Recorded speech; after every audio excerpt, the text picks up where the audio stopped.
silent witness to our destruction and subsequent liberation.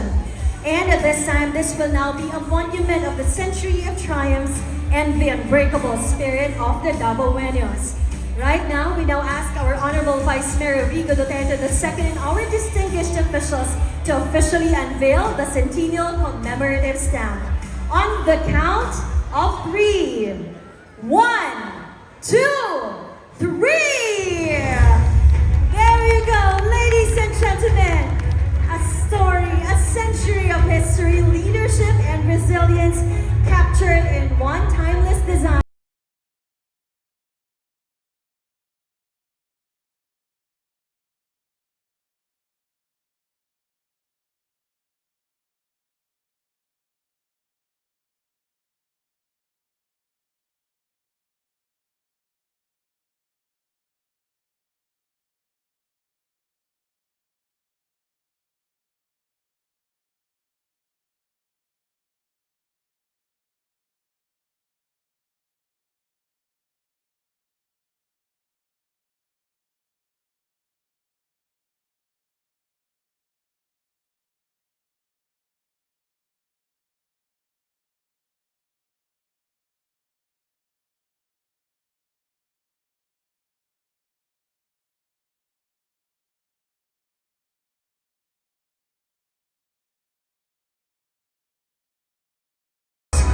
Officials from the Philippine Postal Corporation, maraming salamat. We'd like to request, of course, our Vice Mayor to please remain on stage because right this time, our Honorable Vice Mayor will now open our month-long festivities.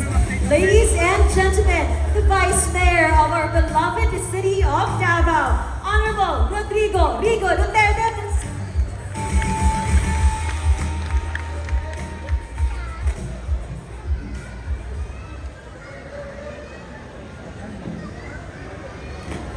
To everyone here tonight, department heads, executive committee, information center, consul, Dr. Malu Monteverde, and to our office of the city mayor and the city government of Davao, mayong gabi kaninyong tanan.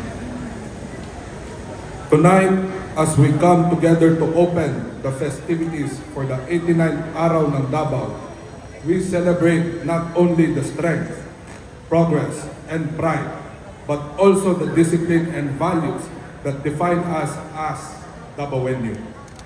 It is the same commitment to order, responsibility, and discipline that has transformed our city into a hub of progress and harmony. This year, we also mark a historic milestone, the centennial celebration of the City Hall of Davao, a century of unwavering service, stability, and the enduring legacy established by our forefathers. A legacy that has laid a strong foundation upon which our city stands and thrives today.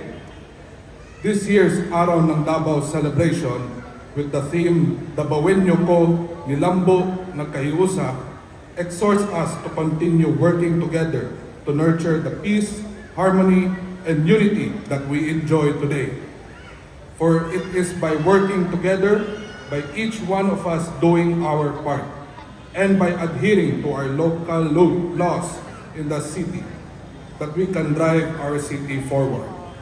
From abiding by the liquor, smoking, and firecracker bans, and the speed limit, to observing simple everyday practices like using pedestrian lanes and proper waste disposal. Our being Dabaweño Disciplinado is the foundation upon which we can propel Davao City into an even more progressive, safer, and more mindful community.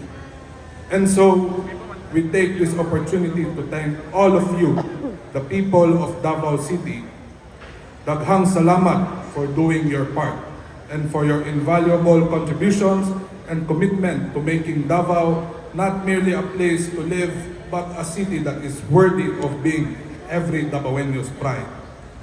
As we kick off this year's Araw ng Davao, we invite everyone to enjoy the festivities and unite in the spirit of togetherness, while also upholding our long-standing commitment to safety, hospitality, and discipline that truly defines us as Dabaweños. Nang hinaot kami nga kining okasyon magsilbing inspirasyon sa matag usa nga magpadayon kita isip disiplinado o responsabling mga Dabaweño nga nagtinabangay alang sa kalinaw o kalambuan sa atuang dakbayan sa Davao. Busa, ginaawhag nako ang tanan sa pagsalmot sa mga nagkadaiyang kalingawan nga giandam alang kaninyo. Padayon natong ipakita sa matag usa o sa tibuok kalibutan kung unsa ang Dabaweño. Daghang salamat.